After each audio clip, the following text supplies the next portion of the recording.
You may be wondering why we're featuring two muscle-bound Z fighters on a channel devoted to unlocking the power of your mind. Fair question. While they may not be the most book-smart characters ever, Goku and Vegeta have an important lesson to teach us about our brains.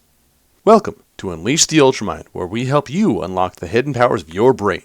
My name is Dan. Today we'll be profiling Goku and Vegeta. Stick through to the end to catch a preview of next week's subject as well. Goku and Vegeta may not be winning any mathlete competitions anytime soon, but they still have something important to teach us about our brains. Yes, they both work incredibly hard, but which one of them is the smarter fighter? The answer may surprise you. The smarter warrior is, in fact, Goku.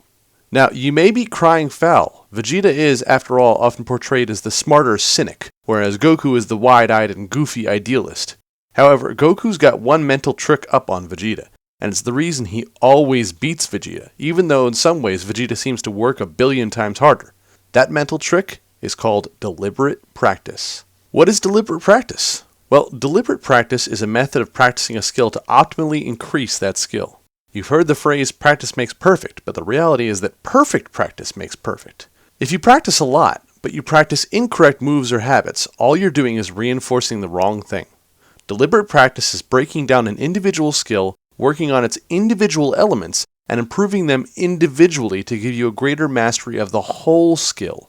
Someone who plays 10 hours of golf a day isn't going to improve nearly as quickly as someone who spends 2 hours practicing putting, 2 hours practicing driving, 2 hours practicing hitting out of the rough and various hazards, 2 hours playing on the fairway, and then a final 2 hours playing an actual game, especially if that person seeks out one-on-one instruction. Which brings us to Goku's real secret of deliberate practice. He seeks out masters who know more than he does about one thing or another, and has them dissect his skill set, teach him new skills, and then watch him and correct him as he hones those skills.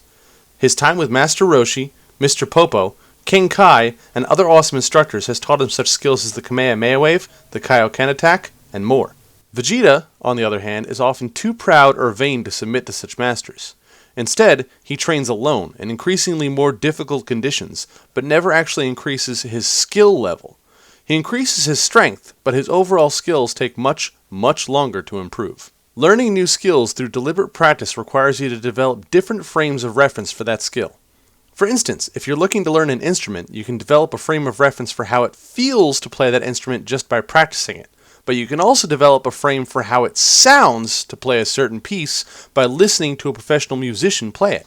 If you find a good instructor, they can refine both of these things by fixing what your body is doing while playing and showing what to listen for when listening. By being humble, willing to accept the advice and viewpoints of others, and being open to trying new and unique methods of training all the time, Goku gets a serious edge on Vegeta when it comes to developing new reference points for his fighting skills. Vegeta, by training the same way all the time, without having someone correct his form or show him new ways of training, is only further developing the same frames of reference, and not even necessarily good ones at that.